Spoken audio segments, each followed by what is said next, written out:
సిద్దిపేట జిల్లా మార్కు మండలం ఎర్రవెల్లిలోని బీఆర్ఎస్ అధినేత కేసీఆర్ ఫామ్ హౌస్ కు మాజీ ఎమ్మెల్యే నోముల భగత్, నల్గొండ స్థానిక సంస్థల ఎమ్మెల్సీ కోటిరెడ్డి వెళ్లారు. ఈ సందర్భంగా కోటిరెడ్డి పలు వ్యాఖ్యలు చేశారు. కాంగ్రెస్ కక్ష సాధింపు చర్యలకు పాల్పడుతోందన్నారు కోటిరెడ్డి. హైదరాబాద్ లో విచారణ వద్దని, 65 ఏళ్ల వయసున్న వారు ఎక్కడ ఉంటే అక్కడే విచారణ జరగాలన్నారు. అయినప్పటికీ రెండోసారి నోటీసులు ఇవ్వడం కరెక్ట్ కాదన్నారు ఆయన. విచారణకు కేసీఆర్ హైదరాబాద్ వెళ్తారా లేదా అనే దానిపై ఇంకా స్పష్టత లేదన్నారు. మొదటిసారిగా ఒక నోటీస్ జారీ చేసి వారు చట్టం తెలిసినటువంటి వ్యక్తిగా చట్టం మీద న్యాయస్థానాల మీద నమ్మకం ఉన్న వ్యక్తిగా దానికి వారు రిప్లై ఇచ్చారు.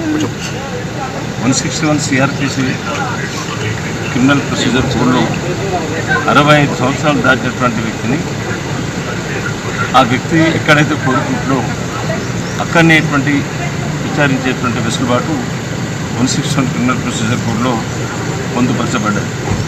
ఆ విషయాన్ని కూడా పక్కకు పెట్టి గౌరవ కేసీఆర్ గారు ఇచ్చినటువంటి రిప్లై నోటీసును దాన్ని తీసేసి తిరిగి మళ్ళీ వెంటనే రెండో రోజే హైదరాబాద్ దాని విచారణ చేస్తాం.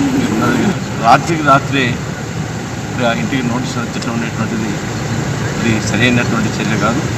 ఇది కక్ష సాధింపు.